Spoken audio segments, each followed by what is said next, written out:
Hey, welcome back to the channel. Subscribe to the channel. Subscribe to the channel. Yeah, man. So Yo Gotti got a couple more people added on his label, man. He basically stole YFN Lucci's artist, Lil Papa. If anybody know anything about rap, you would have known back in 2018, 2019, Lil Papa, YFN Lucci, and Young Eatin' Ace did a song called Smoke. And that's when Lil Papa and Young Eatin' Ace was actually about to get signed by YFN Lucci. But then YFN Lucci had the whole thing happen where he got caught up in something and he couldn't sign them. So here comes thirsty Yo Gotti looking for any way to have some type of power over another person, right? So he goes ahead and basically convinces Lil Papa to sign with him. He finessed him and told him that signing is actually a good thing when everybody knows it's always some weird stuff that goes on with it, right? But like he basically gave him an advance, very little money. To sign him, he didn't even give him like a significant amount of money or nothing. You know how like Yo Gotti gave ESTG like 750,000 and all this crazy dollars, right? Well, when Yo Gotti signed Lil Papa, he gave him like $5,000 because, well, it's had to have been less than 10K for sure, probably like 6 or 7,000 at most, because it wasn't until the dinner they had last night where Yo Gotti pulled up with a chain for the guy. So that means Yo Gotti didn't even give Lil Papa enough money for him to buy his own chain. Yo Gotti had to give him $6,000 and buy him a chain, CMG chain at that, and it's the CMG chain that they took from the guy that they dropped. And man, it's a lot of crazy stuff because now Yo Gotti trying to find, he's scramming to find any kind of artist really, like, and he signed Mozzie.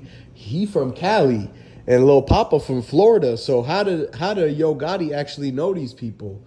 They're not friends. They didn't hang out together or grow up on the same block. They're from the other side of the world from him. So basically that goes to show you is proof that Yo Gotti is stealing artists. He's stealing artists. He basically stole Lil Papa because Lil Papa would have been YFN Papa. Would have dropped the little out his name. And Mozzie would have signed to Whack 100 or something.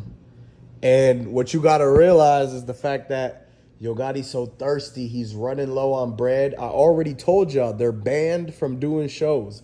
Yo Gotti can't do no shows. And if he does, it's always people there making sure that he's not going to do a diss song. And if he does do a diss song, they're going to do something to make the show stop immediately.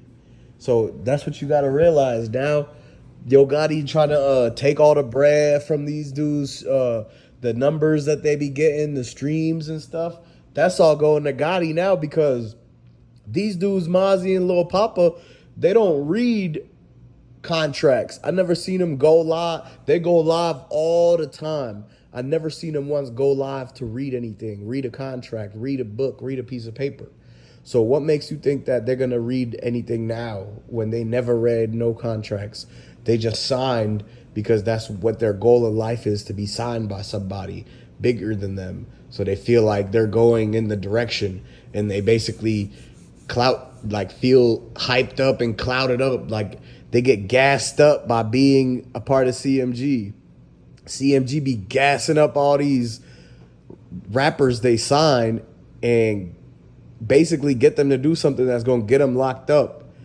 Because in the contract, it says if they get locked up, the bread go 100% to Yo Gotti. And they basically make it to where they do something to where the rapper's in more debt now.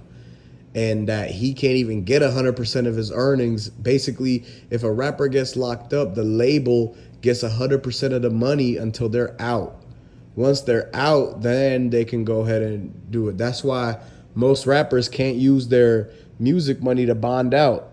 Look it up. They have to get money that's already like made, basically.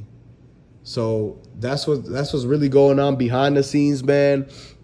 And yeah, this whole summer, man, Yo Gotti and them, all the CMG, they got to be careful. You know, they wanna go all and try to get these bookies to get them booked, man. These promoters who are literally on their last limb broke are trying to book Yo Gotti and them Black Youngster and the Moneybag Yo to come do a show here, there, whatever, right? Knowing that, hey, the promoters are gonna get their money and they don't have to stay for the show. So if anything happened and uh, somebody wanna test and press Yo Gotti, then the promoters are not even there. Like they're not even in the vicinity, so they're not going to be around when Yo Gotti gets pressed and when the people tell him that he has to leave and that the show has to be cut early. Then it's like, oh, they make it to where they don't give him the second half of the bread, or they say, we paid you this much, but you didn't do the whole show, so we have to take back the rest. So that's basically what they're doing. They're using CMG to finesse them right now. The promoter books them knowing damn well that they only have to pay half and that at some point the show is going to get canceled or ended abruptly for, obvious situations, right? And so they finesse him by only having to pay him half.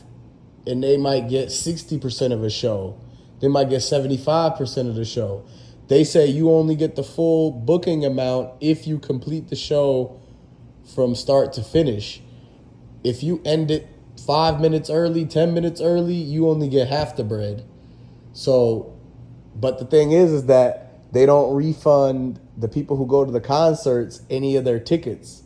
So what's happening is basically they only pay CMG rappers half of what their fee is, but then they get to keep all the money from the ticket sales and the drinks and the merchandise. And they make it to where the rappers can't come and sell their own merchandise. It's already a person who's a vendor selling fake CMG shirts. And Yo Gotti and them can't do nothing about it because he signed a booking contract that had all that in the fine print. And Yo Gotti can't read contracts. So that's basically what's going on, man. So it's going to be a rough summer for CMG. They're going to be basically doing odd jobs here and there to kind of fill in for the revenue that they not getting anymore. And eventually, they might be able to do a show where, their own person or like another rapper pays for the show or something, right? Like Yo Gotti might actually pay his artists booking fees to go do a show somewhere just to like make it seem like they're still doing shows. The whole time is they're paying for their own shows. So it's really just they're spending the money to make it seem like their careers are still relevant and going on, man. So, hey, man, subscribe to the channel, like this video. Go ahead and come back for the next video. We got a lot of news coming out on everything, man.